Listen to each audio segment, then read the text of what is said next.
نحمده ونصلي ونسلم على رسوله الكريم أما بعد فأعوذ بالله من الشيطان الرجيم بسم الله الرحمن الرحيم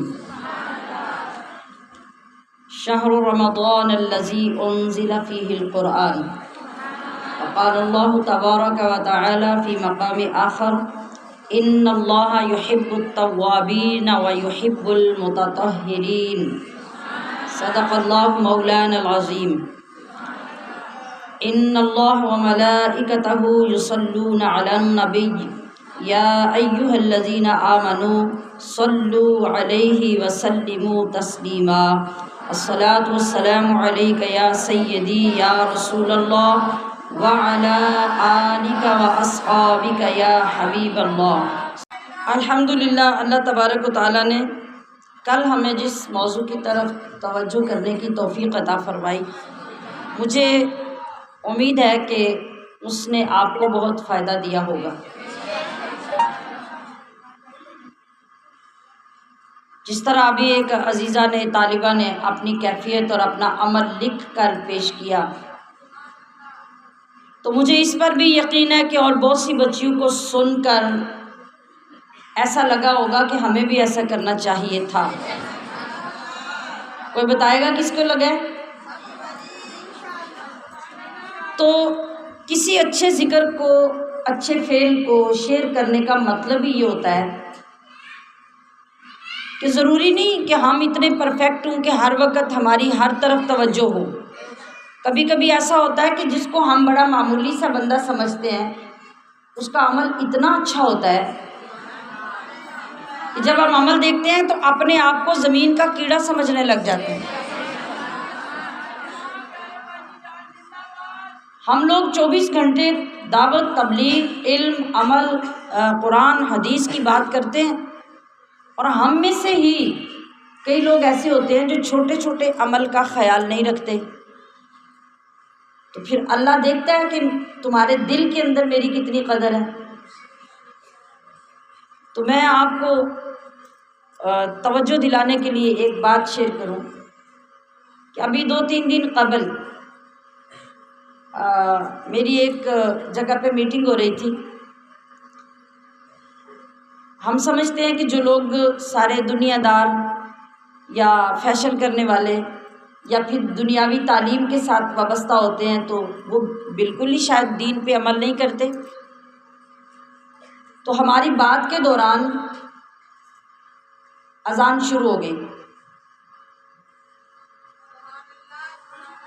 تو میں نے دیکھا کہ بات ہماری ہو رہی تھی، اور میرے خاموش ہونے سے بھی پہلے وہ خاتون جو بظاہر بالکل دنیاوی تعلیم کی ماہر اور دنیاوی ایک گیٹ اپ میں اور بہت کم دوپٹہ لینے کی بھی عادت، تو انہوں نے اذان کی آواز سنتے ہی فوراً دوپٹہ لیا اور بات میرے کہے بغیر ختم کر دی۔ پوری اذان میں جب تک بات ختم نہیں ہوئی وہ بولی نہیں ہے، جب اذان ختم ہوئی تو ہماری بات کا دوبارہ سلسلہ شروع ہوا۔ آپ کیا سمجھتے ہیں کہ ایسا عمل کتنے لوگ کرتے ہیں؟ بڑے بڑے سمجھدار، بڑے بڑے عقل مند، اور میں نے بڑے بڑے علماء کو دیکھا، خدا کی قسم کہ پوری اذان ختم ہو جاتی ہے، کوئی توجہ نہیں دیتا کہ ہم اذان سنیں۔ اور اذان سننے کا حکم اتنی تاکید سے ہے کہ فقہاء نے لکھا ہے کہ جو بندہ اذان کو اگنور کرتا ہے اور اذان توجہ سے نہیں سنتا، ڈر ہے کہ اس کا خاتمہ بھی ایمان نہ ہو۔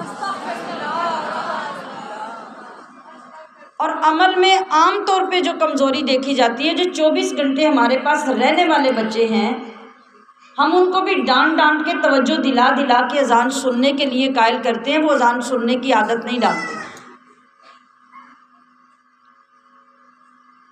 تو آپ کا کیا خیال ہے؟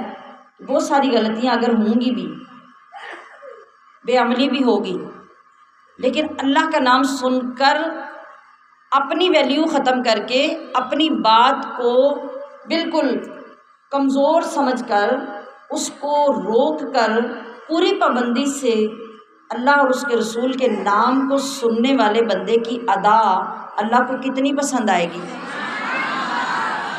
اور کیا بعید ہے کہ اس کی اسی ادا کا اگر ایک بدکار عورت کے دوپٹہ پھاڑ کے موزے کے اندر پانی ڈال کے ایک بندے کو نہیں، ایک روزہ دار کو نہیں، ایک متقی کو نہیں، ایک مسلمان کو نہیں، ایک کتے کو پلانے والی بدکار بخشی جاتی ہے، تو ہمارا یہ عمل بخشائے جانے کے قابل نہیں؟ ضرورت کیا ہے؟ اپنے اندر توجہ پیدا کیجئے سامعات محترم، اپنے اندر ذمہ داری پیدا کیجئے، وہ سوئی ہوئی محبت جس کی آپ کو خبر نہیں اسے جگائیے، محسوس کیجئے کہ ہمارا دل، ہماری سوچ، ہمارا خیال یہ کسی کے نام ہے، تو جس کے نام ہے اسے دیجئے، اور جہاں جہاں اس کا تذکرہ ہو اس سے محبت کیجئے، آپ کی محبت کے انداز سے لوگوں کو لگے کہ آپ کسی سے محبت کرتے ہیں۔ کیا دنیا میں محبت کرنے والوں کی ادائیں، ان کی آنکھیں، ان کی باتیں، ان کی توجہات یہ ساری ہمیں گیس نہیں کروا دیتی کہ یہ بندہ کہیں پھنسا ہوا ہے؟ بولیے، نہیں کرواتی؟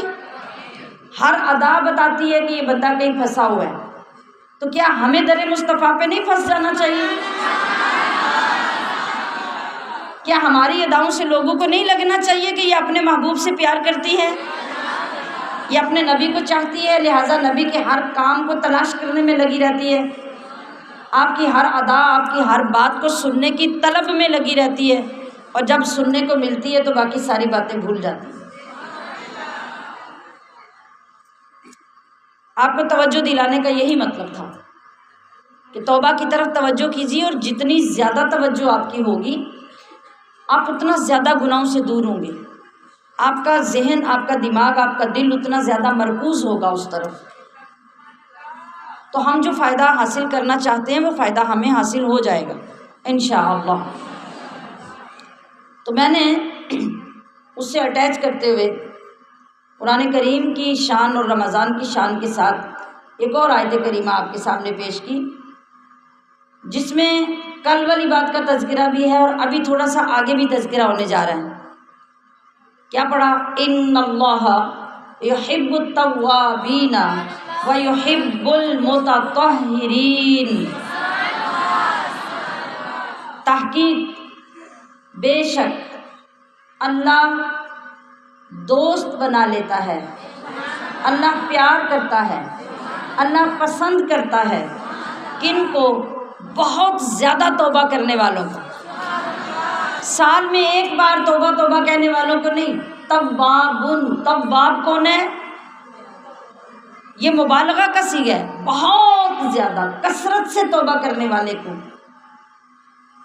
اگر بندہ ہے تو توبہ کثرت سے کرنے والا، اور اگر اللہ ہے انہ هو التواب الرحیم تو پھر بہت زیادہ توبہ قبول کرنے والا۔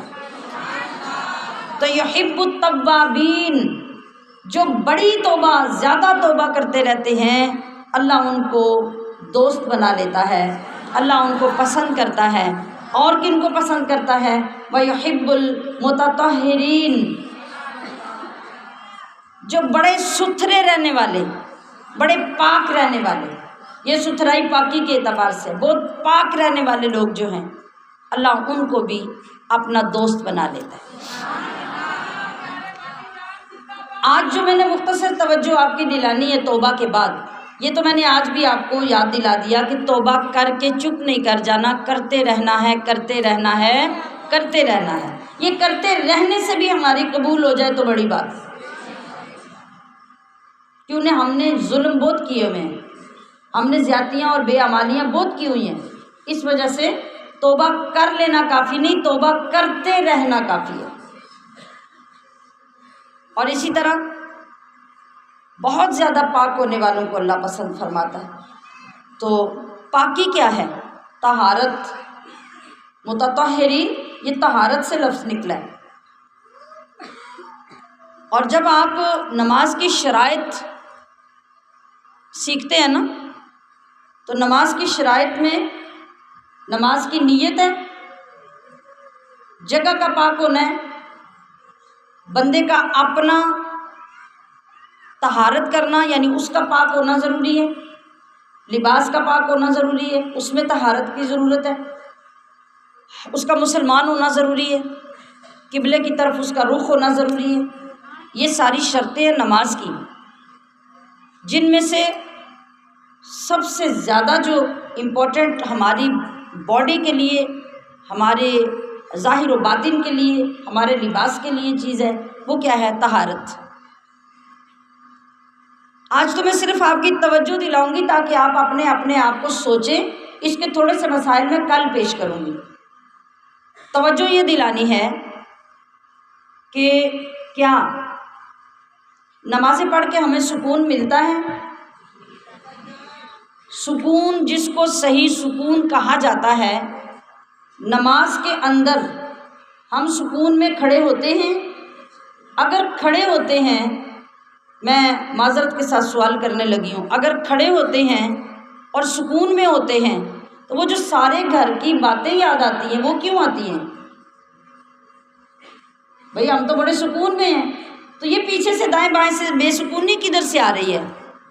وہ بات یاد آ گئی، وہ بات یاد آ گئی، وہ بھولا ہوا یاد آ گیا، وہ بھولا ہوا یاد آ گیا۔ آگے پیچھے دیکھیں، جگائیں سب کو، یہ بھی تو دیکھیں نا ذرا، یہ بھی کتنے سکون کی بات ہے۔ نہ سنا گے تو نہ عمل کریں گے۔ تو عزیزات گرامی قدر، سکون کیا ہے؟ پہلے اس کو محسوس کریں، سوچیں، اس کی تعریف سمجھیں۔ ہم نماز میں کھڑے ہوتے ہیں، ہمیں فکر ہے ادھر ہانڈی نہ جل جائے، ہمیں فکر ہے باہر دروازے پہ نہ کوئی آ جائے، ہمیں فکر ہے موبائل پہ پتہ نہیں کال کس کی آ رہی ہے، تو کیا سکون ہے ہمیں نماز میں؟ ذرا بتائیں مجھے، آپ بتائیں، جن نے کہا کہ ہمیں بڑا سکون آتا ہے بتائیں۔ اور دوسری بات، جب نماز کا صحیح معنوں میں سکون آتا ہے تو نماز کی تاثیر کیا پیدا ہوتی ہے؟ ان الصلاۃ تنہا عن الفحشاء والمنکر۔ کوئی بے حیائی کی بات، کوئی برائی کی بات پھر ہمارے ارد گرد نہیں رہتی۔ اندر رہنا تو بڑی دور کی بات ہے، ارد گرد بھی نہیں رہتی۔ کیوں؟ نماز ہمارے ارد گرد بیریئر بن جاتی ہے، تنہا، وہ روکتی ہے، بے حیائی قریب نہیں آئے گی، برائی قریب نہیں آئے گی، پرے پرے رہے گی۔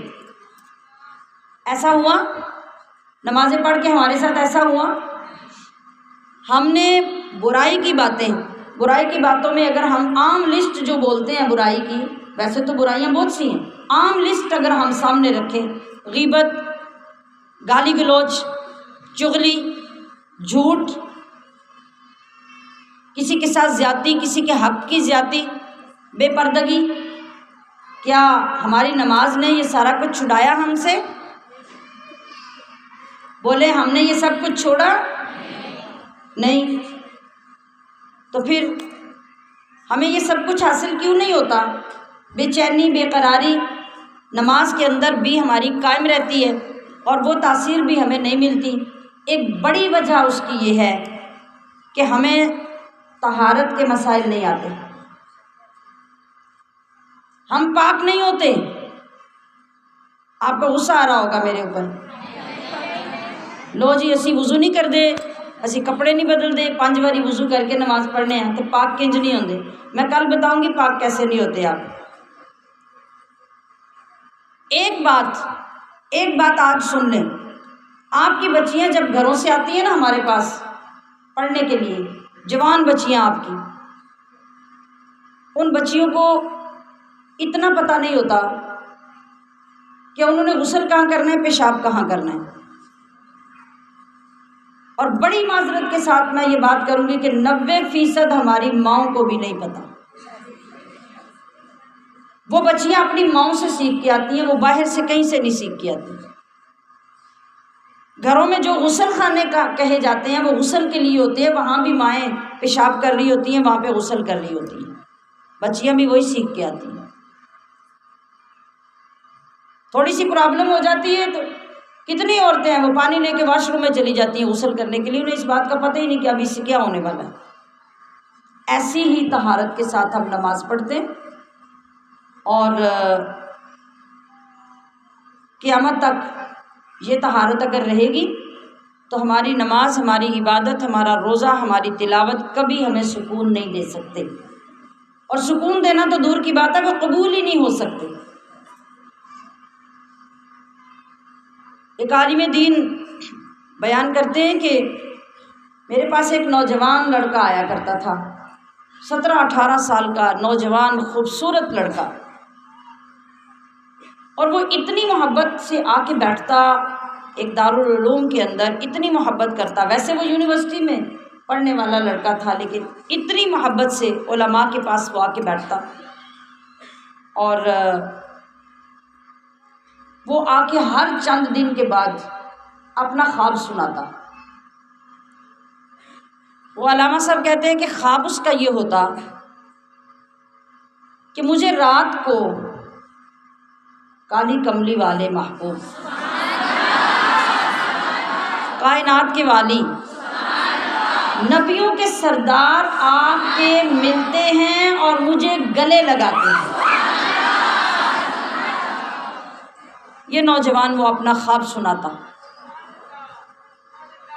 یہ علامہ صاحب کہتے ہیں میں بڑا حیران ہوتا کہ اس ایج میں اتنے تسلسل کے ساتھ تھوڑے تھوڑے دنوں کے بعد حضور کا اتنا کرم اس نوجوان پہ، چمکتا نورانی چہرہ اس نوجوان کا، خوبصورت داڑھی، آنکھوں سے نور نکلتا، تو پتہ چلتا کہ وہ رات پوری جاگ کر اپنے رب کی حضور عبادت کرتا ہے، تہجد گزار ہے، قرآن کی تلاوت کرتا ہے، اور اس جوانی میں اللہ نے اسے یہ نعمتیں عطا کی۔ فرماتے ہیں کہ مجھے بڑا رشک آیا اور مجھے سمجھ سے بھی باہر چیزیں لگنے لگیں، تو جو آگے میرے استاد تھے میں ان کے پاس یہ مسئلہ لے کر گیا اور اس نوجوان کے بارے میں بتایا۔ انہوں نے فوراً مجھے کہا کہ یہ نوجوان بڑی جلدی مر جائے گا، یہ بہت جلدی واصل حق ہو جائے گا، اس کے دن بہت تھوڑے ہیں، اور جلدی جلدی اللہ نے اس کے مرتبے بلند کیے ہیں اور جلدی جلدی اس کے مرتبوں کو سمیٹا ہے۔ کہتے ہیں کہ مجھے بڑا رشک آیا۔ وہ نوجوان دوبارہ آیا، جب بھی آتا تو میں اسے خاص طور پہ دعا کرواتا، اس کی دعائیں پتہ نہیں کتنی مقبول ہیں۔ تھوڑے دن گزرے تو میرے استاد کی کہی ہوئی بات پوری ہوئی اور وہ نوجوان اللہ کی بارگاہ میں سدھار گیا، وفات ہو گئی۔ کہتے ہیں کہ میرے ساتھ اس کی بہت محبت تھی، بڑی محبت تھی۔ فوت ہونے کے کافی دنوں بعد 14-15 دن 16 دن گزر گئے، پھر وہ مجھے خواب میں ملا۔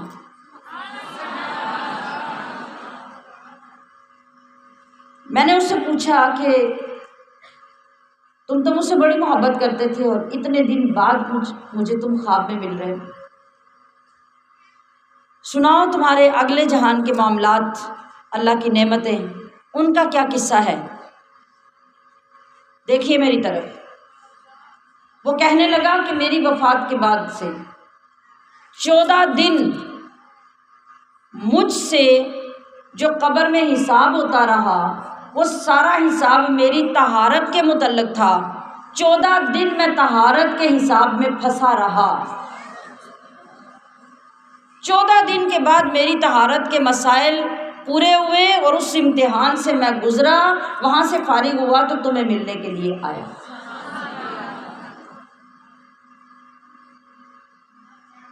کہتے ہیں کہ میں نے اپنے شیخ کو جا کے یہ خواب سنایا۔ اس کے بعد میرے اس خواب سنانے کے بعد میرے شیخ جب بھی اپنے طلباء کے ساتھ بات کرتے اور طلباء کو نصیحت کرتے تو روتے، اور ہر مرتبہ رو کر یہ کہتے کہ طلباء اپنی طہارت کی طرف توجہ کیا کرو، اپنی طہارت کو اچھا بناؤ۔ وہ نوجوان جس کو ہر ہفتے میں میرے آقا آ کے گلے لگاتے تھے، اس کے حساب کا یہ عالم ہے، تو میرا اور تمہارا کیا حال ہوگا؟ ہمیں تو 0% بھی طہارت کے علم نہیں پتا، ہمیں تو اتنا نہیں پتا کہ استنجا کرنے کا شرعی طریقہ کیا ہے۔ کوئی بزرگ خاتون، کوئی ماں کھڑی ہو کے مجھے بتائے گی کہ شریعت میں استنجا کرنے کا طریقہ کیا ہے، اور پھر گرمیوں میں طریقہ کیا اور سردیوں میں کیا ہے؟ کسی نے یہ بات بھی نہیں سنی ہوگی۔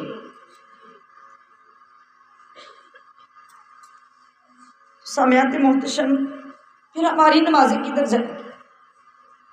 پھر ہمارے روزے اور ہماری تلاوتوں کا کیا ہوگا؟ ہمیں تو ساری زندگی کسی نے یہ بتایا ہی نہیں، ہم نے تو یہ سیکھنے کی کوشش ہی نہیں کی۔ ہمیں تو صرف یہ پتہ ہے کہ نماز بھی مرضی سے پڑھنی ہے، اور جب مرضی سے پڑھنی ہے تو وضو بھی مرضی سے ہی کرنا ہے۔ ساری زندگی ہماری ماؤں بہنوں کو یہ پتہ نہ چلا کہ وضو کے اندر سنتیں کتنی ہیں، وضو کے اندر فرض کتنے ہیں۔ ہم نے 60 سال کی خواتین کو 12 سال والے بچوں کا کورس ترغیب نماز کرایا، تو خدا کی قسم وہ 60 سال کی عورت کو 12 سال والی بچی کے مسائل کا نہیں پتا۔ پھر وہ عورت کہتی ہے کہ میں گھر میں نماز پڑھ لوں تو میرے لیے وہی بہت ہے۔ مجھے بتائیے کہ ہماری نمازیں ہمیں کدھر لے جائیں گی؟ کون بخشوائے گا ہمیں؟ کون اللہ کی بارگاہ میں ہمیں سرخرو کروائے گا؟ ہم نے تو دین کو کھلواڑ بنایا، ہم نے دین کے بارے میں کبھی نہیں سوچا، اپنی ذمہ داری کے بارے میں کبھی نہیں سوچا۔ ہمیں کبھی خوف نہیں آیا کہ اس اندھیری قبر میں ہمارے ساتھ کیا ہوگا۔ اگر اتنے متقی نوجوان کے حساب کا یہ عالم ہے تو ہمارے حالات کیا ہیں؟ ہم تو سر سے لے کے پیروں تک گناہوں میں، گندگی میں ڈوبے ہوئے لوگ ہیں۔ ہمارے حساب کب تک ہوتے رہیں گے اور ہمیں کون چھڑائے گا؟ تو خدا کے لیے میری ان معروضات پہ توجہ کیا کریں، انہیں سنا کریں۔ آج ہماری سانسیں چل رہی ہیں، آج ہمارے پاس وقت ہے، آج ہم اپنی اصلاح کر سکتے ہیں، آج ہم توبہ بھی کر سکتے ہیں، آج ہم مسائل بھی سیکھ سکتے ہیں۔ مگر جب یہ سانسیں رک جائیں گی پھر ہمیں نہ کوئی سکھا سکے گا، نہ ہم سیکھ سکیں گے۔ اور جب تک ہم ان خرابیوں سے نہ نکل سکے، کیا فائدہ ہوگا ہماری کسی بات کا؟ کیا فائدہ ہوگا ہماری تہجدوں کا؟ کیا فائدہ ہوگا ہماری 5 وقت کی نمازوں کا؟ جبکہ اس نماز کی شرط یہ ہے کہ آپ کو طہارت کا پتہ ہونا چاہیے کہ طہارت کیا ہے اور کس طرح طہارت کرنی ہے۔ آپ کے لباس کو کیسا ہونا چاہیے، آپ کی جگہ کیسی ہونی چاہیے، آپ کا وضو کیسا ہونا چاہیے، آپ کا غسل کیسا ہونا چاہیے۔ کہ جب سے ابھی آپ کا یہ سلسلہ روزانہ کے درس قرآن کا شروع ہوا، آغاز کے کتنے سالوں میں ہمارے پاس یہ سوال آتے رہے کہ نیل پالش ہو تو غسل ہو جاتا ہے، نیل پالش ہو تو وضو ہو جاتا ہے۔ اور ساری زندگی ہماری مائیں اور ہماری بزرگ عورتیں جو ہے وہ نیل پالشیں لگی رہی تو وضو کرتی رہی، نیل پالشیں لگی رہی تو غسل کرتی رہی، حرام کھلاتی رہی، حرام کرتی رہی، حرام پڑھتی رہی، سب کچھ حرام چلتا رہا۔ کسی کو یہ خبر ہی نہیں کہ نیل پالش ایک ماہ سے میرے ناخن پہ لگی ہوئی ہے، میری ناپاکی کے دن آئے تو پاکی کے کیسے آئے، جب پاکی کے آئے تو میں نے خود کو پاک کیسے کیا۔ پھر بھی ہم اپنے آپ کو بڑا نیک سمجھتے ہیں، پھر بھی ہم اپنی ذمہ داری سمجھتے ہیں کہ ہم پوری کر رہے ہیں۔ بس آج یہ سوچئے، کل تک سوچئے، کل اس پہ انشاءاللہ دوبارہ بات کریں۔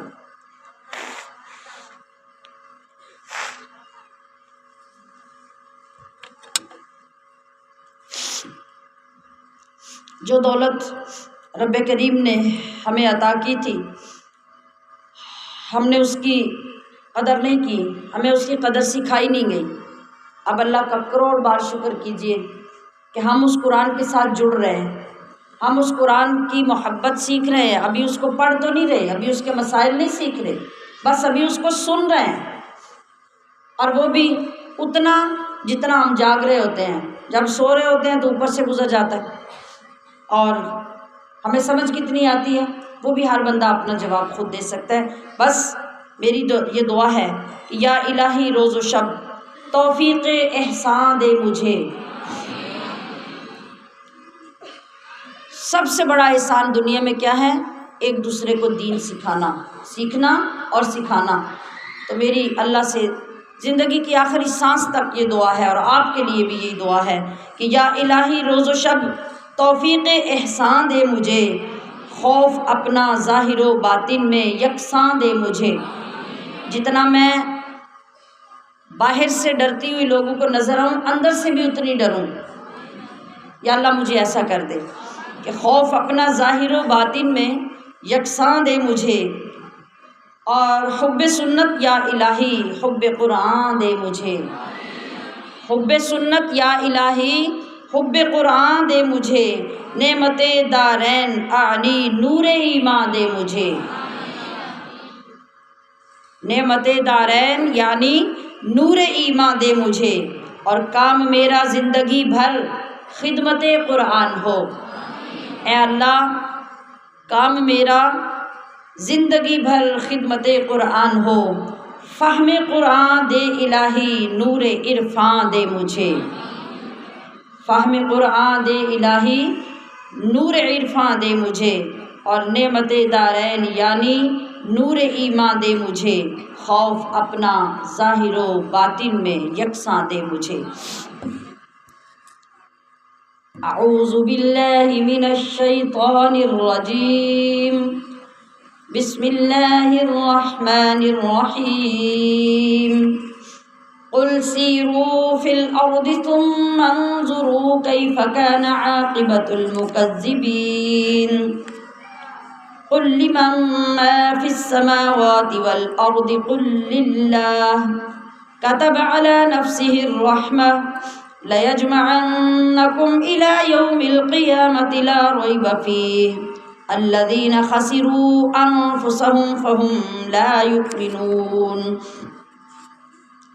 وله ما سكن في الليل والنهار وهو السميع العليم، قل أغير الله أتخذ وليا فاطر السماوات والأرض وهو يطعم ولا يطعم، قل إني أمرت أن أكون أول من أسلم ولا تكونن من المشركين، قل إني أخاف إن عصيت ربي عذاب يوم عظيم، من يصرف عنه يومئذ فقد رحمه وذلك الفوز المبين، وَإِن يَمْسَسْكَ اللَّهُ بِضُرٍّ فَلَا كَاشِفَ لَهُ إِلَّا هُوَ، وَإِن يَمْسَسْكَ بِخَيْرٍ فَهُوَ عَلَى كُلِّ شَيْءٍ قَدِيرٌ، وَهُوَ الْقَاهِرُ فَوْقَ عِبَادِهِ وَهُوَ الْحَكِيمُ الْخَبِيرُ، قُلْ أَيُّ شَيْءٍ أَكْبَرُ شَهَادَةً قل اللہ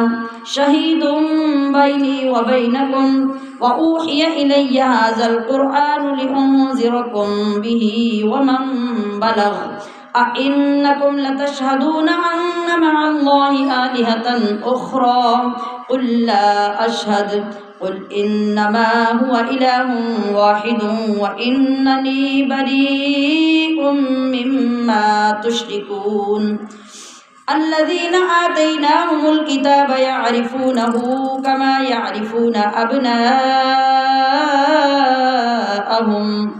الذين خسروا أنفسهم فهم لا يؤمنون، ومن أظلم ممن افترى على الله كذبا أو كذب بآياته إنه لا يفلح الظالمون، وَيَوْمَ نَحْشُرُهُمْ جَمِيعًا ثُمَّ نَقُولُ لِلَّذِينَ أَشْرَكُوا أَيْنَ شُرَكَاؤُكُمُ الَّذِينَ كُنتُمْ تَزْعُمُونَ ثُمَّ لَمْ تَكُنْ فِتْنَتُهُمْ إِلَّا أَنْ قَالُوا وَاللَّهِ رَبِّنَا مَا كُنَّا مُشْرِكِينَ،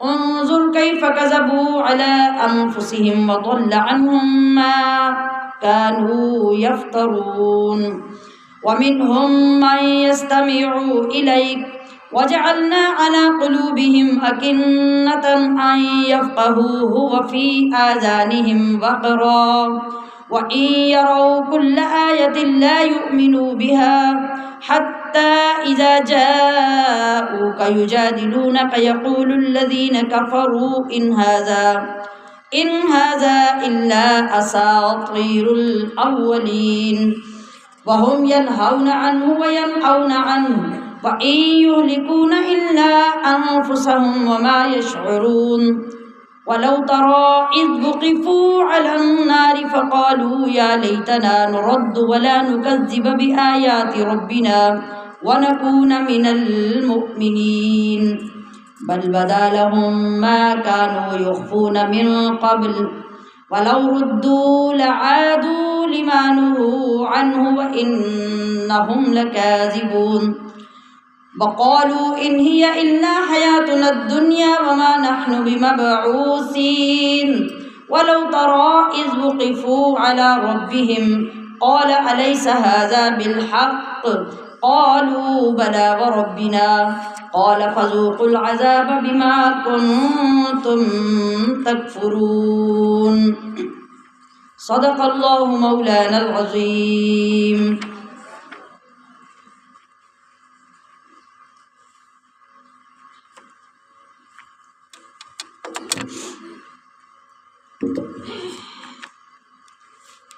جی آپ کو یاد ہوگا کل ہم نے تفسیر کس جگہ پہ مکمل کی تھی؟ کوئی آخری بات، کوئی آخری واقعہ یاد ہے کیا؟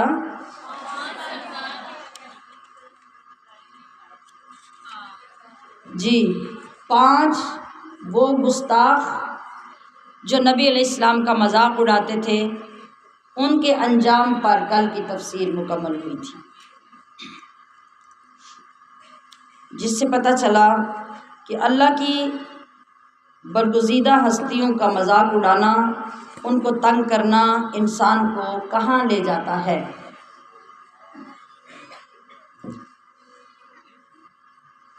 تسلسل آگے بڑھ رہا ہے، رکوع نمبر 8 ہمارا شروع ہوا ہے۔ اب اللہ تبارک و تعالیٰ انہی لوگوں کو سمجھانے کے لیے اپنے محبوب کو فرما رہا ہے کہ اے حبیب قل، آپ فرمائیے، سیرو، تم سیر کرو، فی الارض، زمین میں، ثم انظروا، پھر دیکھو، کیف کان، کیسا ہوا، عاقبۃ، انجام، المکذبین، جھٹلانے والوں کا۔ یہ کل جو بات ہوئی تھی جھٹلانے کی، ابھی ان کے بارے میں اللہ فرما رہا ہے اپنے محبوب علیہ الصلوۃ والسلام سے کہ اے حبیب، یہ جو لوگ ہیں نا سارے جو دیکھ رہے ہیں اور آپ کا انکار کر رہے ہیں، تو ان کو یہ بتائیے یہ ساری باتیں، یہ سارے واقعات، اور انہیں کہیں کہ ان بستیوں میں جائیں۔ اللہ کا یہ حکم ہے کہ زمین میں چلو پھرو، قل سیرو بار بار آتا ہے قرآن پاک میں۔ اس کا کیا مطلب ہے کہ زمین میں چلو پھرو، گھومو، سیر کرو، اس لیے نہیں کہ انجوائے کرو، اس لیے نہیں کہ تم چھٹیاں گزارنے جاؤ، صرف اس لیے نہیں کہ تم عیش کرنے جاؤ، ہاں تم گھومو پھرو، زمین میں جاؤ، ہر جگہ پہ جاؤ، اللہ تمہیں سورسز دے، موقع دے، اسباب عطا کرے، لیکن جاؤ کس نیت سے؟ دیکھو کسی خوبصورت جگہ پہ، کسی باغ میں، کسی گارڈن میں، کسی پارک میں، یا کسی فضائی مقام پہ آپ جاؤ گے تو خوشی تو آلریڈی مل جائے گی، وہاں انجوائے تو آلریڈی ہو جائے گا، لیکن اپنی نیت تو گھر سے بدل لو نا۔ اب نیت اگر اچھی لے کے چلے تو سفر کا ہر لمحہ عبادت ہوگا، اور اگر مری یا گلگت اور سوات بھی جانے کے لیے آپ اس نیت سے گئے کہ گرمی بڑی ہے یہاں تو گزارا نہیں، اور لوگوں کو بڑی تکبر اور غرور سے یہ بتایا کہ ہمارا تو گرمی میں گزارا پنجاب میں ہوتا ہی نہیں ہے، ہم تو ساری گرمیاں گلگت گزار کے آتے ہیں، ساری گرمیاں مری گزار کے آتے ہیں، تو یہ بتانے کا کیا مطلب ہے؟ یہ اپنی بڑائی اور تکبر ظاہر کیا جا رہا ہے کہ بھئی تم لوگ تو یہاں رہ سکتے ہو، ہم تو بہت بڑے لوگ ہیں، ہم تو نہیں رہ سکتے۔ تو اس سے آپ نے اپنے جسم کی اور اپنے نفس کی ضرورت تو پوری کی۔ اگر آپ مہینہ جا کے مری میں ہی گھومتے پھرتے ہیں یا کسی اور مقام پہ جاتے ہیں، جا کے گھومتے پھرتے ہیں، تو ٹھیک ہے، وہ گھومنا پھرنا تو ہوگا، لیکن اس کے پیچھے نیت بدل لیجئے۔ نیت یہ رکھیے کہ جس چیز کو آپ دیکھیں، جس پہاڑ کو، جس پتھر کو، پہاڑوں کے اوپر اگے ہوئے درختوں کو، اور شاندار جھیلوں کو، شاندار ندیوں کو، اور شاندار راستوں کو، تو ہر چیز کو دیکھ کے سبحان اللہ کہتے جائیں۔ کہ یا اللہ تیری کیا قدرت ہے، تو نے کیا کیا اس کائنات میں بنایا، اگر اتنی خوبصورتیاں یہاں ہیں تو پھر تیری جنت کتنی خوبصورت ہے۔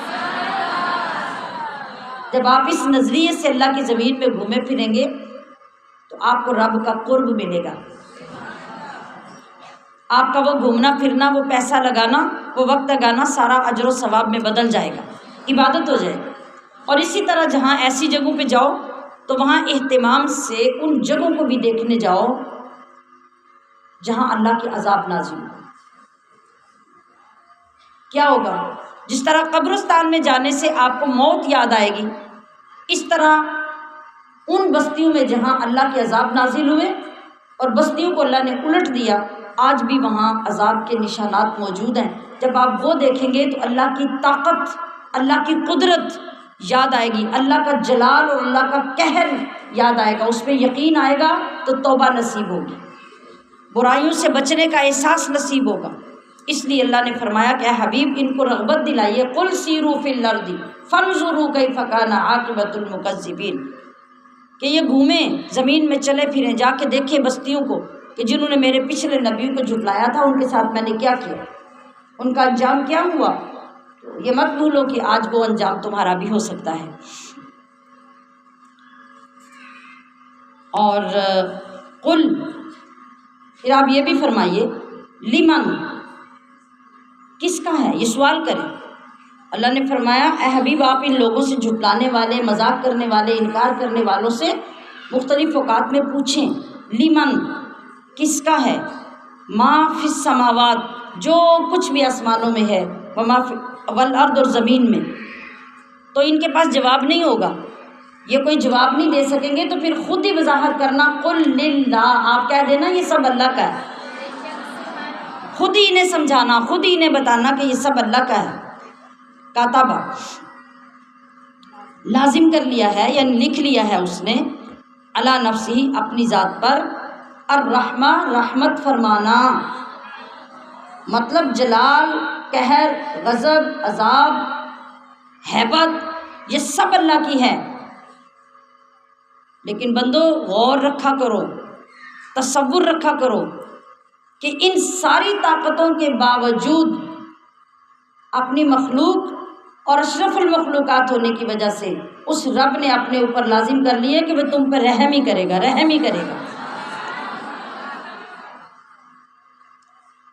لَيَجْمَعَنَّكُمْ، وہ ضرور جمع کرے گا تمہیں، اِلَى يَوْمِ الْقِيَامَةِ، قیامت کے دن کی طرف، لا ریب فی، جس میں کوئی شک نہیں، الذین خسروا، جنہوں نے نقصان میں ڈال دیا، انفسہم، کسی کو نہیں، اپنے آپ کو، اپنے آپ کو۔ یہ میں ہر بار یہ وضاحت کرتی ہوں کہ ہم جب بھی بے عملی یا بد عملی کرتے ہیں تو نہ دین کا، نہ قرآن کا، نہ نبی کا، نہ اللہ کا نقصان کرتے ہیں، بلکہ اپنا نقصان کرتے ہیں۔ دشمنی اپنے ساتھ کرتے ہیں، ظلم اپنے اوپر کرتے ہیں۔ فہم لا یؤمنون، تو وہ ایمان نہیں لائیں گے۔ وَلَهُ مَا سَكَنَ، اور اسی کا ہے جو کیا ہو رہا ہے، بس رہا ہے۔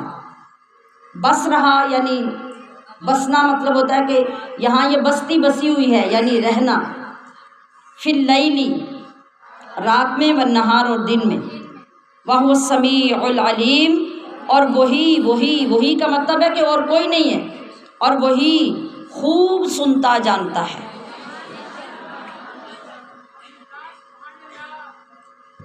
سنتا اتنا ہے کہ جو آپ نے کہا ہی نہیں وہ بھی سن لیتا ہے،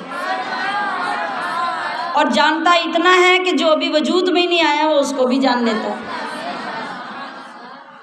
قل اغیر اللہ، آپ فرما دیجئے کیا غیر اللہ کو اتخذ، میں بناؤں، ولیًا، اپنا والی، فاطر السماوات، وہ جو پیدا کرنے والا ہے آسمانوں والارض، اور زمین کا، وَهُوَ يُطْعِمُ، اور وہ کھلاتا ہے سب کو، وَلَا يُطْعَمُ، اور وہ خود کھلایا نہیں جاتا، یعنی خود کوئی اس کو نہیں کھلاتا، نہ وہ خود کھاتا ہے، نہ کوئی دوسرا اس کو کھلاتا ہے، بلکہ وہ ساری کائنات کو کھلانے والا ہے۔ قل انی، آپ فرمائیے بے شک مجھے امرت، حکم ہوا ہے، ان اکونا کہ میں ہو جاؤں، اولا سب سے پہلا، کون؟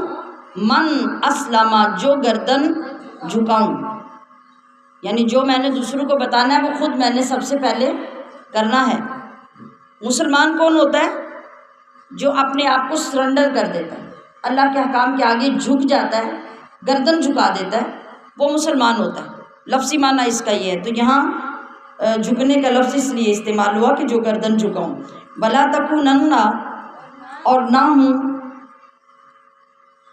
من المشرکین، شرک کرنے والوں میں سے۔ قل انی اخاف، فرما دیجئے کہ میں خوف کرتا ہوں، ان عصیت، اگر میں نافرمانی کروں، ربی اپنے رب کی، عذاب یوم عظیم، بڑے دن کے عذاب کا، یعنی مجھے خوف ہے کہ اگر مجھ سے نافرمانی ہو گئی تو اللہ کے رسول، اللہ کے حبیب بھی یہ فرما رہے ہیں کہ مجھے بھی بڑے دن کے عذاب کا ڈر ہے۔ تو تم خود سوچو کہ پھر تمہاری کیفیت کیا ہونی چاہیے، جو امتی ہو، جو گناہ گار ہو، جو نافرمان ہو، جبکہ میں نبی نہیں، نبی الانبیاء ہونے کے باوجود، سید المعصومین ہونے کے باوجود کسی بھی نافرمانی کی پاداش میں بڑے دن کے عذاب سے ڈرتا ہوں۔ تو تمہیں کتنا ڈرنا چاہیے یہ تم خود سوچو۔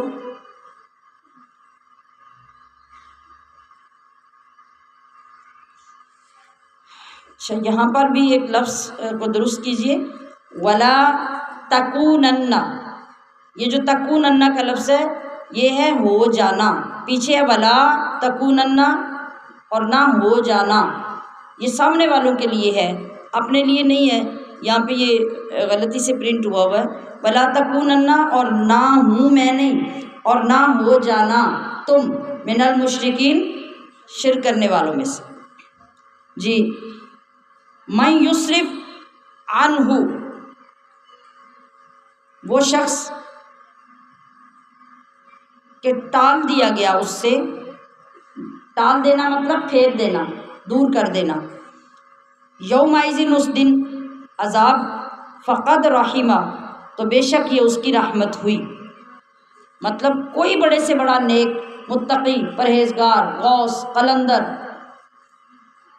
یہ مت سمجھے کہ بھئی میں عذاب سے بچ کے بڑے اونچے مقام پہ چلا گیا تو میری کسی اپنی وجہ سے ہوا، نہیں، جس سے بھی اللہ پاک عذاب روک لے گا اور اس کو بچا لے گا وہ محض اللہ کی رحمت ہوگی، وہ محض اللہ کا کرم ہوگا۔ کائنات کا کوئی بندہ یہ تصور نہیں کر سکتا کہ میرے اعمال، میری نیکیاں، میری پرہیزگاری، میرا تقوی اور متقی ہونا جو ہے وہ اس دن مجھے بچا کے جنت کے اونچے محل میں لے جائے گا۔ بنی اسرائیل کے اس شخص کو یاد رکھے جس نے 450 سال اللہ کی بارگاہ میں ایسے گزارے تھے کہ ایک پل بھی اس کی عبادت کے بغیر نہیں گزارا، اور اللہ سے دعا مانگی تھی کہ یا اللہ میری یہ دعا قبول کر لینا کہ جب میں مروں تو میں کسی بھی کیفیت میں نہ مروں، بس میں سجدے میں ہوں، میں سجدے میں ہوں۔ کیوں؟ کہ میں نے سن رکھا ہے کہ جو بندہ جس حالت میں مرے گا قیامت میں اسی میں اٹھے گا، تو میں چاہتا ہوں کہ جب میں تیری دربار میں سامنے اٹھوں تو سجدے سے اٹھوں، اس لیے مجھے موت سجدے میں دینا۔ کتنا تقوی، کتنی عبادت، کتنی ریاضت، اور کتنا مقام تھا کہ اللہ نے دعا بھی قبول کی، سجدے میں موت بھی آئی، اور قیامت میں سجدے سے اٹھے گا۔ حضور نبی علیہ الصلوۃ والسلام نے یہ بات بیان فرمائی صحابہ سے کہ جب وہ اٹھے گا تو پھر جائے گا اپنے اعمال لے کے ترازو پہ، صراط پہ، سب جگہوں پہ، تو وہاں فرشتے جب اس کو ڈیل کریں گے اور اس کے اعمال دیکھیں گے، وزن تولے جائیں گے، تو وہ یہی الزام لے کے جائے گا، آج میں اپنی عبادت کے بل بوتے جنت میں جاؤں گا، آج میں اپنے عبادت کے بل بوتے جنت میں جاؤں گا کہ میں نے اللہ کی اتنی عبادت کی کہ شاید کسی نے اتنی عبادت نہ کی ہو۔ مگر وہاں جب اعمال تلنے لگے، بات آگے بڑھی، جب فیصلے ہونے لگے، تو وہ سارے کے سارے اعمال کم پڑ گئے، جنت میں جانے کے قابل ہی نہ ہوئے۔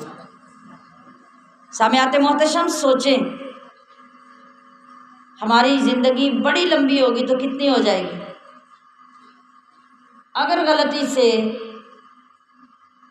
100 سال پورے کر لیے تو کوئی تو آپ کے قریب بھی نہیں جائے گا، کوئی آپ کی بات ہی نہیں سنے گا، کوئی پاس ہی نہیں بیٹھے گا۔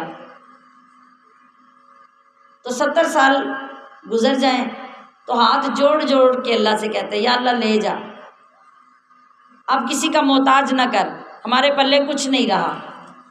تو وہ بندہ جس نے 450 سال عبادت کی، جس کا ہم سوچ بھی نہیں سکتے، اب جب قیامت میں گیا تو حساب ہونے لگے تو اللہ نے فرمایا کہ یہ بھی ٹھیک نہیں، یہ بھی ٹھیک نہیں، یہ بھی ٹھیک نہیں۔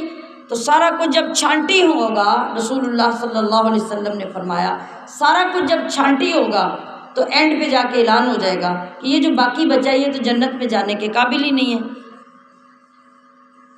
اور وہ فرشتوں تک کو یہ کہہ رہا تھا کہ میں اپنے عبادت کی وجہ سے جنت میں جاؤں گا۔ جب آخر پہ عبادت ریجیکٹ ہو جائے گی تو وہ اللہ کی بارگاہ میں ہاتھ جوڑ کے کہے گا یا اللہ نہیں، میں اپنی عبادت کے بل بوتے نہیں، تیرے کرم کے بل بوتے جنت میں جاؤں گا، تیرے رحم کے بل بوتے جنت میں جاؤں گا۔ تو رسول اللہ صلی اللہ علیہ وسلم یہی فرما رہے ہیں کہ اگر کوئی بندہ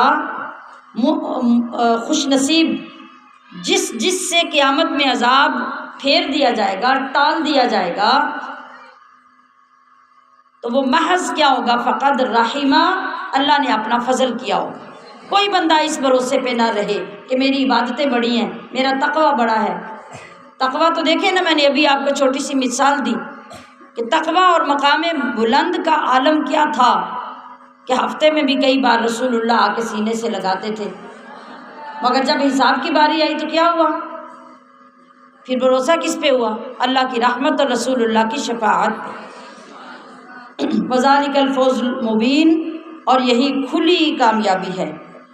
وَإِن يَمْسَسْكَ اللَّهُ، اور اگر اللہ پہنچائے تجھے بِضُرٍّ، کوئی برائی، فلا کاشف لہ، تو کوئی نہیں دور کر سکتا اس کو، الا ہو، سوائے اس کے۔ جو کسی آزمائش، مصیبت، بیماری میں مبتلا کرے گا، اس کے مقابلے میں آ کے کوئی آپ کو وہاں سے چھٹکارا نہیں دلا سکتا۔ اگر دلائے گا تو پھر وہی ذات دلائے گی جس نے آپ کو مبتلا کیا ہوگا۔ وَإِن يَمْسَسْكَ، اور اگر وہ تجھے پہنچائے بِخَيْرٍ، کوئی خیر، فَهُوَ، تو وہ عَلَى كُلِّ شَيْءٍ قدیر، ہر شے پہ قادر ہے، وہ بھی کر سکتا ہے، وہ یہ بھی کر سکتا ہے۔ وَهُوَ الْقَاهِرُ، اور وہی غالب ہے، فوق عبادہ، اپنے بندوں پر۔ وَهُوَ الْحَكِيمُ، اور وہی حکیم ہے، الخبیر، خبر رکھنے والا۔ قل، آپ فرما دیجئے، ای شیء، کس کی ہے، اکبر، گواہی، اکبر سب سے بڑی، شہادہ، گواہی، قل اللہ، پھر ان کو جواب نہیں آئے گا، آپ خود ہی جواب دینا، خود ہی فرما دینا کہ سب سے بڑی گواہی کس کی ہے؟ اللہ کی۔ اللہ سب سے بڑا شہید یعنی گواہ ہے، بینی، مجھ میں، و بینکم، اور تم میں، وَأُوحِیَ، اور وحی کیا گیا، الیہ، میری طرف، ھذا القرآن، یہ قرآن، لِأُنذِرَکُم بِہ، کیوں وحی کیا گیا؟ تاکہ میں ڈراؤں تمہیں اس کے ساتھ، یعنی اس کے ذریعے، اس کی آیتیں پڑھ کے، اس کے واقعات بیان کر کے، اس کے احکام بیان کر کے تمہیں میں دوزخ سے اور برے انجام سے ڈراؤں۔ وَمَن بَلَغَ، اور جس تک پہنچ سکے، یعنی تمہیں بھی اور تمہارے بعد آگے جہاں جہاں قرآن کا پیغام پہنچ سکے وہاں تک پہنچو۔ اَإِنَّکُمْ، تو کیا تم، لَتَشْہَدُونَ، یہ گواہی دیتے ہو، اَنَّ مَعَ اللَّہِ، کہ اللہ کے ساتھ، آلِہَةً اُخْرَىٰ، اور معبود بھی ہیں، یعنی تمہارا ابھی بھی یہ عقیدہ ہے اور تم بتوں کو اپنے خدا، معبود اور سورج اور چاند کو معبود بناتے ہو۔ قل، آپ فرما دیجئے، پہلے سوال کیجئے، ان کے پاس جواب نہیں ہوگا، پھر آپ انہیں جواب بھی سکھائیے، لا اشہد، کہ میں تو ایسی گواہی نہیں دیتا۔ قل، آپ فرمائیے، انما ہوا، وہ تو صرف الہم واحد، ایک ہی معبود ہے، یعنی معبود زیادہ ہو نہیں سکتے، ایک معبود ہے، اور وہ کون ہے؟ وہ اللہ ہے۔ وَإِنَّنِي، اور بے شک میں، بَرِیءٌ، بیزار ہوں، مِمَّا تُشْرِكُونَ، ان سب سے جن کو تم شریک ٹھہراتے ہو۔ الذین، وہ لوگ، آتیناہم الکتاب، جنہیں ہم نے کتاب عطا کی۔ یہ کون ہے؟ عیسائی اور یہودی، ہم بار بار ان کا ذکر پڑھ رہے ہیں۔ یعرفونہ، وہ اس نبی کو پہچانتے ہیں، کما یعرفون، جیسے وہ پہچانتے ہیں ابناءہم، اپنے بیٹوں کو۔ یہ کیوں کہا گیا؟ الذین خسروا انفسہم، وہ لوگ ہیں جنہوں نے خسارہ کیا اپنی جانوں کا۔ خسارہ کیا ہوتا ہے؟ نقصان۔ فہم لا یؤمنون، پس وہ ایمان نہیں لاتے۔ یہ بیٹوں کے پہچاننے کی مثال کیوں دی گئی؟ باپ پہلے ہوتا ہے نا، اور بیٹا بعد میں پیدا ہوتا ہے، تو باپ بیٹے کو آنے سے بھی پہلے اس کے آنے کی علامتوں، اس اپنی بیوی کے حمل، اس بڑھتے ہوئے حمل اور اس ٹائم اور سارے آثار سے پہلے سے پہچانتا ہے کہ میرا بیٹا آنے والا ہے۔ جب وہ بیٹا آ جاتا ہے تو پھر اس کی تصدیق ہو جاتی ہے۔ یہود و نصارہ نبی علیہ الصلوۃ والسلام سے پہلے تھے، اور ان کی کتابوں میں اللہ نے ساری نشانیاں، ساری علامات لکھ چھوڑی تھی کہ آخر میں میرا محبوب آئے گا، اور وہ سب ان کی کتابوں میں لکھا ہوا تھا۔ جس طرح باپ کو بیٹے کے آنے سے پہلے ہی علامات سے پتہ چل جاتا ہے، اس طرح یہود و نصارہ کو علامات سے پتہ تھا کہ مصطفیٰ آئیں گے۔ وہ کہاں آئیں گے وہ بھی لکھا تھا، وہ کس خاندان میں آئیں گے وہ بھی لکھا تھا، وہ کس زمانے میں آئیں گے وہ بھی لکھا تھا، آپ کا حلیہ مبارک کیسا ہوگا وہ بھی لکھا تھا، آپ کا قد مبارک کیسا ہوگا وہ بھی لکھا تھا، اور آپ کی وہ شکل، وہ نورانیت۔ دیکھیں نا، باپ اپنے بیٹے کو کیسے پہچانتا ہے؟ بیٹا پیدا ہوتا ہے تو اس کو پہچانتا ہے کہ آنکھیں مجھ پہ ہیں، ہونٹ مجھ پہ ہیں، کان مجھ پہ ہیں، یا اپنی ماں پہ ہیں، یا میرے باپ یعنی بچے کے دادا پہ ہیں، یا نانا پہ ہیں، تو پہچان تو ہوگی کہ یہ بچہ ہمارا ہے، ٹھیک ہے؟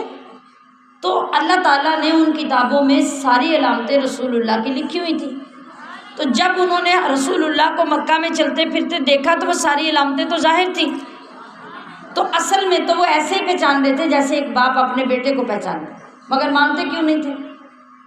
نہ ماننے کی وجہ کیا تھی؟ نہ ماننے کی وجہ تھی حسد، بغض۔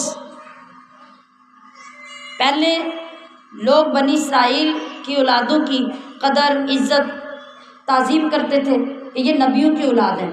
اب جب آخری نبی آ جائیں گے تو پچھلے سارے تو ختم۔ اب قیامت تک رسول اللہ کی اولاد اور رسول اللہ کے خاندان کی عزت ہوگی، تعظیم ان کی ہوگی، لوگ ان کے آگے جھکیں گے، ہمیں کون پوچھے گا؟ یہ بغض اور یہ حسد ان کو ماننے نہیں دیتا تھا۔ تو ومن اظلم، اور کون بڑا ظالم ہے، ممن، اس سے، افطرا، جس نے گھڑا، علی اللہ، اللہ پر، کاذباً، جھوٹ، او کذب، یا جھٹلایا، بیااتہ، اس کی آیتوں کو۔ یعنی کائنات میں اس سے بڑا کوئی ظالم ہو ہی نہیں سکتا جو اللہ کی آیتوں کا انکار کرتا ہو یا جو اللہ کے اوپر جھوٹ گھڑتا ہو۔ انہ لا یفلح، بے شک نہیں فلاح پائیں گے، الظالمون، ظالم لوگ۔ ویوم، اور وہ دن، نحشرہم، جب ہم جمع کریں گے، جمیعاً، ان سب کو۔ وہ کون سا دن ہے؟ پیچھے سارے لوگ جاگ رہے ہیں اور پارے سب لوگوں کے پاس ہیں؟ پیچھے جتنے لوگ سن رہے ہیں ان کے پاس پارے ہیں؟ میں نے پہلے دن قرآن کریم کی محبت آپ کو دلائی تھی، ابھی تو دیکھیں ماشاءاللہ ان تمام لوگوں کا شکریہ ادا کریں جنہیں کم سے کم 150 لوگوں نے اپنی جیبوں سے پارے لے کے دے دیے۔ تو جن لوگوں کو صرف قرآن پاک کے لفظ سمجھ آتے ہیں، اور وہ لوگ جو مسئلے پوچھتے ہیں نا کہ ہم بسم اللہ کا قرآن پڑھ لیں، ہم کلمے کا قرآن پڑھ لیں، کیا ان لوگوں کے لیے اس وقت یہ اس سے کروڑوں درجے زیادہ ثواب نہیں کہ 1.5 گھنٹہ 2 گھنٹے 1 گھنٹہ قرآن آپ آگے رکھ کے قرآن کے لفظوں کی زیارت کر رہے ہیں، اور قرآن کے لفظوں کا ترجمہ اگر یاد نہیں بھی رہتا تو اس وقت تو سمجھ آ رہی ہے نا کہ ہم کیا پڑھ رہے ہیں، تو یہ کتنا بڑا اجر اور کتنا بڑا ثواب ہے اور کتنا بڑا صدقہ جاریہ ہے۔ اور اگر اب بھی کوئی لوگ صرف وقت گزاری کے لیے آ کے بیٹھے ہوئے ہیں کہ سن لے کے تو چلے جائیں گے، ہم سے کون سا یاد ہونا ہے، تو یہ بہت بڑی محرومی ہے، یہ بد نصیبی کی بات ہے کہ سمندر میں آ کے آپ پیاس پیاس کر رہے ہیں۔ یہ میں نے پہلے دن بھی سمجھایا تھا، اور اگر ابھی بھی کوئی لوگ اپنا گزارا کر رہے ہیں تو وہ اللہ سے محبت کریں، اللہ سے کلام سے محبت کریں۔ اتنا ٹائم آپ اس کو پاس رکھ کے بھی بیٹھے رہیں گے تو وہ تب بھی گواہی دے گا کہ رمضان میں اتنا ٹائم اس نے مجھے جھولی میں رکھا تھا۔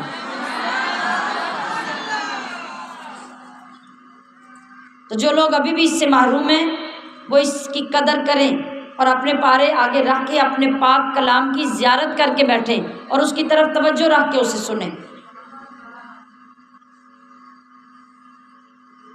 انتظامیہ کو چاہیے کہ جب پارے دیتے ہیں تو سب کو پارے دے کے چیک کیا کریں کہ کون لوگ ابھی بغیر پاروں کے بیٹھے ہیں اور کیوں بیٹھے ہیں، ان کا کوئی مسئلہ ہے تو وہ حل کریں، اور اگر بے وقوفی اور غفلت ہے تو ان کو احساس دلائیں۔ اعوذ باللہ من الشیطان الرجیم۔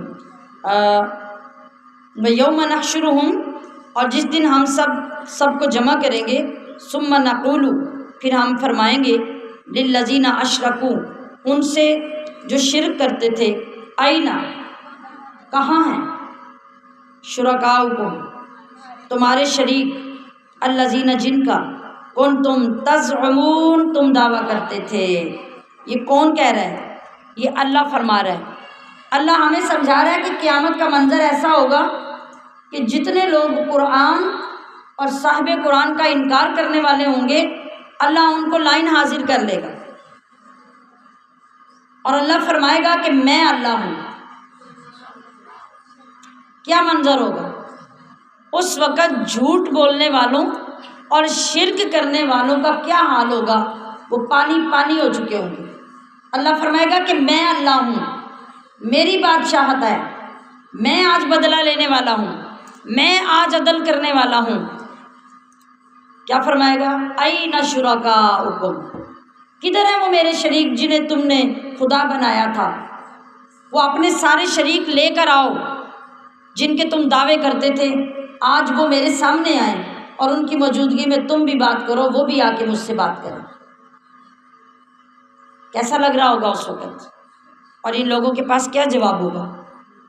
ثم لم تکن، پھر نہ رہے گا، فتنتہم، ان کا کوئی بہانہ، الا ان قالوا، مگر یہ کہہ اٹھیں گے جب آگے پیچھے کچھ نظر نہیں آئے گا تو شرک کرنے والے لوگ پھر بولیں گے، واللہ ربنا، اللہ کی قسم جو ہمارا رب ہے، یعنی ہم اپنے رب کی، جو تو رب ہے ہمارا، ہم اپنے رب اللہ کی قسم اٹھاتے ہیں، ما کننا مشرکین، ہم مشرک تھے ہی نہیں، ہم مشرک نہیں تھے۔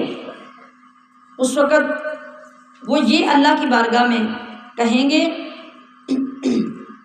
اب بتائیے کہ ایسے وقت میں جب وہاں اللہ کی بارگاہ میں ان کے پاس جواب دینے کے لیے باقی کچھ نہیں رہے گا، اور اللہ پاک ان کو لاجواب فرمائے گا، ان سے یہ سوال کرے گا، تو ان کے پاس جواب دینے کے لیے کوئی چیز نہیں ہوگی، اور وہ وہاں پہ یہ قسم اٹھا دیں گے کہ ہم نے تو کسی کو شریک ٹھہرایا ہی نہیں تھا، ہم مشرک تھے ہی نہیں۔ اب یہ ان کے کہنے کے بعد اللہ تبارک و تعالیٰ جو فرمائے گا وہ اگلی آیت میں آیا کہ انظر کیف کذبوا، دیکھو کس طرح جھوٹ باندھا انہوں نے، علی انفسہم، اپنے اوپر، یعنی اپنے آپ کو اب جھٹلا دیا، حالانکہ یہ مشرک تھے مگر اب کہتے ہیں ہم مشرک تھے ہی نہیں۔ وضل عنہم، اور گم ہو گئی ان سے، ما کانوا، وہ باتیں، یفترون، جو جھوٹ باندھتے تھے۔ اب اللہ کے حضور آ کر وہ ساری باتوں سے منکر ہو گئے، اور وہ سب کچھ ان سے گم ہو گیا جو بڑے بڑے دعوے کرتے تھے۔ اور بڑے بڑے بتوں کو اللہ کا شریک بنا کے اور مختلف مخلوقات کو شریک بنا کے ان کی پوجا کرتے تھے۔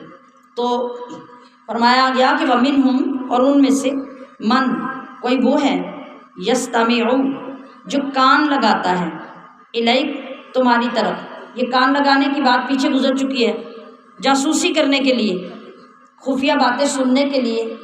سمع، یسمع، یسمع ہوتا ہے نارمل سننا، یستمع کا مطلب ہوتا ہے کوشش کر کر کے کان لگا لگا کے سننا۔ وجعلنا، اور ہم نے کر دیے، علی قلوبہم، ان کے دلوں پر، اکنۃ، غلاف، ان یفقہوہ،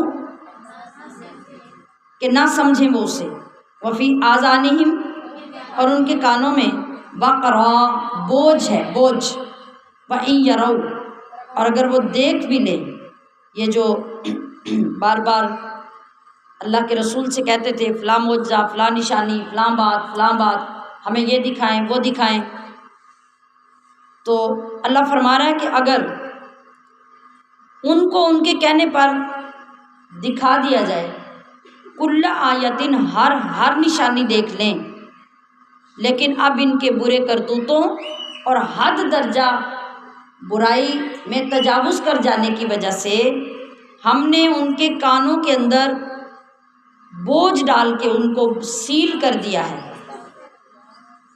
اب کوئی اچھی بات ان کے اندر اثر کرنے والی نہیں، لا یؤمنوا بہا، وہ کسی نشانی پر ایمان نہیں لائیں گے، حتی اذا جاؤک، یہاں تک کہ جب وہ آپ کے پاس آئیں، یجادلونک، آپ سے جھگڑتے ہوئے، یقول الذین کفروا، تو کافر کہتے ہیں، ان ھذا، نہیں ہے یہ، الا، مگر، اساطیر الاولین، پہلے لوگوں کی گھڑی ہوئی کہانیاں، معاذ اللہ۔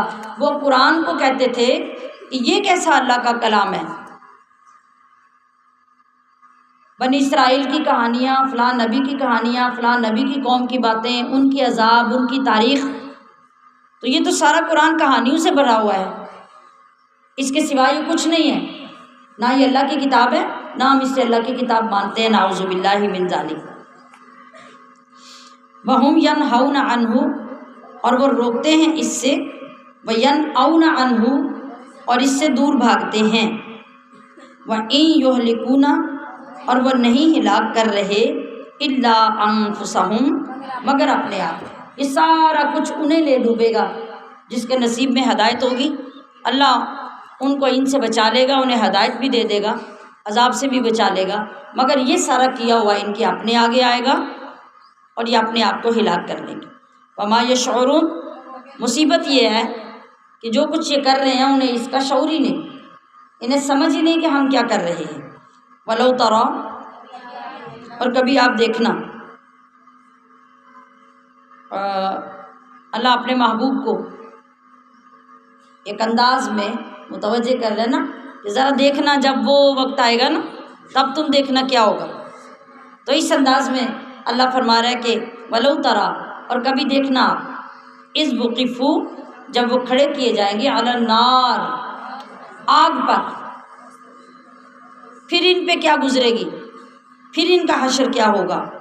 اس وقت یہ چیخیں گے، پکاریں گے، کیا کہیں گے، فقالو، کہیں گے، یا لیتنا، کاش ہم دنیا میں نردو، لوٹا دیے جائیں، واپس بھیجے جائیں، ولا نکذبا، اور ہم نہیں جھٹلائیں گے، بھی آیات ربنا، نشانیاں اپنے رب کی، ونکونا، اور ہم ہو جائیں گے، من المومنین، ہاں، مطلب کیا، جس وقت چور پکڑا جاتا ہے، وہ طالب علم ہو یا کوئی پروفیشنل چور ہو، کسی بھی غلطی کا اینڈ جب ہو جاتا ہے وہ چھوڑنے کی طرف نہیں آتا، مگر جب اس کی گرفت ہو جاتی ہے وہ یا قانون کے شکنجے میں آ جاتا ہے یا انتظامیہ کے شکنجے میں، پھر کہتا ہے خدا کے واسطے ایک دفعہ چھوڑ دیں، اب نہیں کروں گا۔ بھائی اب معافی کیسی معافی ہے، اب تو ذلت ہو گئی، اب رسوائی ہو گئی، اب جو ہونا تھا ہو گیا، تشہیر ہو گئی، اعلان ہو گیا، سب کے اندر پتہ چل گیا، اب توبہ کرو گے تو کیا کرو گے۔ اور جب ڈیڈ لائن دے دی جائے نا کہا جائے کہ بھئی آپ نے ایک ماہ میں 3 چھٹیوں سے فالتو نہیں کرنی، سال میں 2 چھٹیوں سے فالتو نہیں کرنی، اور 8-10 چھٹیاں ہو جائیں اور پھر ڈیڈ لائن دے دی جائے کہ چلیں جی اب آپ فارغ ہیں، آپ چلے جائیں، پھر طالب علم ہاتھ جوڑ کے کھڑا ہو جائے آئندہ نہیں کروں گا، تو جب 2 کہا تھا تو 10 کر لی، تب کیوں نہیں پتہ چلا؟ بار بار ایک چور پکڑا جاتا ہے، جیل میں جاتا ہے، مار پٹائی ہوتی ہے، اور جب وہ حد سے زیادہ سزا کی طرف لے جایا جاتا ہے تو پھر وہ ہاتھ باندھتا ہے آئندہ نہیں کروں گا، تو یہ بات تو وہ پہلے بھی بڑی دفعہ کر چکا ہوتا ہے مگر پھر کرتا ہے۔ اور اب پوری دنیا میں ہمیں یہ ہر وقت بتایا جاتا ہے کہ یہ دنیا جب ایک مرتبہ فنا ہو جائے گی، قیامت آ جائے گی تو دوبارہ کوئی واپس نہیں آئے گا۔ یہ ہمارا عقیدہ نا، اگر ہم اس کے خلاف سوچیں بھی تو ہم کافر ہو جاتے ہیں۔ تو اتنا لمبا عرصہ دنیا میں یہ اعلانات ہوتے رہے، سب بتاتے رہے کہ واپس نہیں آنا، ابھی کمائی کا وقت ہے، ابھی کمائی کر لو، تمہارا ویزا ختم ہو جائے گا، پاسپورٹ پہ مہر لگ جائے گی، اب دوبارہ ویزا نہیں لگنے والا، واپسی نہیں ہے۔ اس کے باوجود جب وہاں عذاب اور وہ اللہ کی ناراضگی اور غضب جب وہ دیکھے گا تو پھر کہے گا کہ کاش ہمیں واپس بھیجا جائے، کاش ہم واپس جاتے تو اب دوبارہ نہ کرتے۔ تو ایسا بندہ جب ایسے وقت میں جا کے کاش کا لفظ استعمال کرتا ہے تو اس کا یہ مطلب ہے کہ اسے اب بھی چھوٹ ملے گی تو تب بھی باز نہیں آئے گا، لیکن اپنی جان بچانے کے لیے وہاں وہ یہ لوگ کہیں گے۔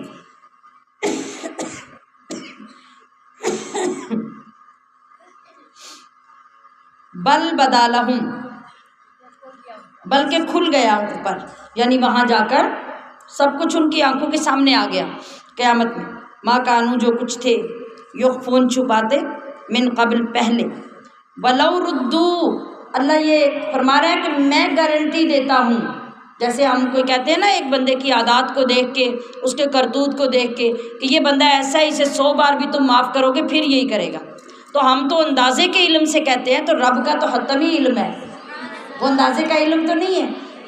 تو اللہ تبارک و تعالیٰ یہ فرمائے گا کہ وَلَوْ رُدُّوا، اگر یہ لوٹا بھی دیے جائیں، اگر ان کی بات مان کر ان کو 10 سال اور دے دیے جائیں، واپس بھیج دیا جائے، لَعَادُوا، یہ پھر بھی وہی کریں گے، یہ باز نہیں آئیں گے۔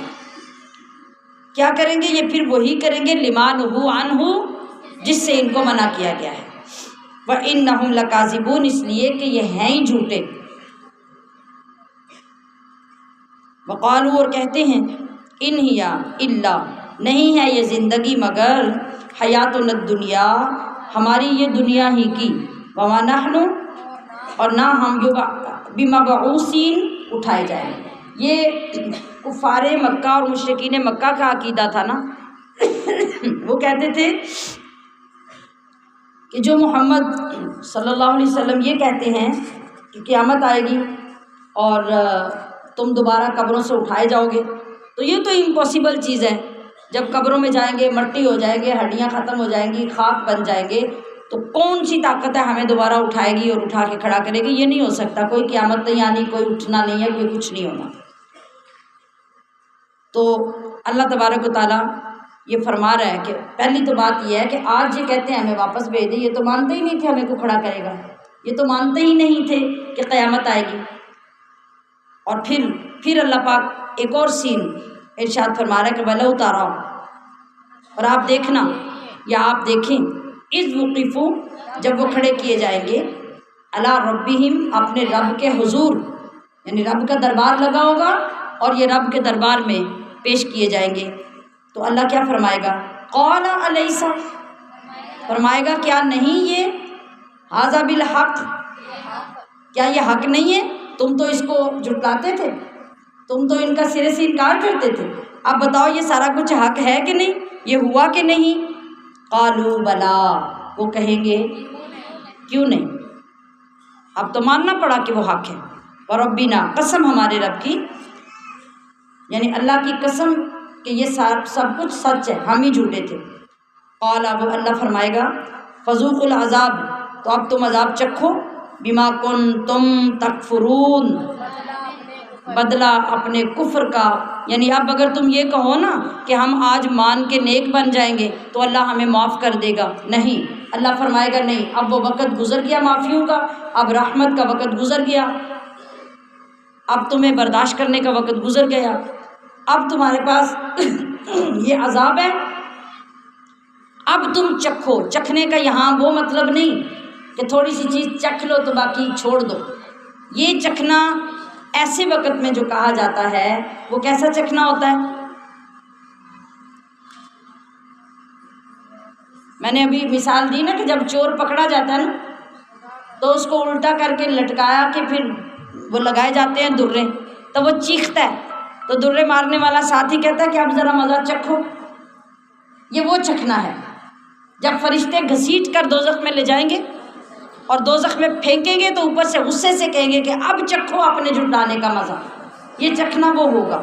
اللہ رب العزت آج ہمیں ان تمام عقائد کو درست کر لینے اور اپنے پاک قرآن سے محبت کرنے اور اس کو یوں زندگی بھر سمجھ کر پڑھنے کی توفیق عطا فرمائے۔ وما علیہ الا البلاغ المبین۔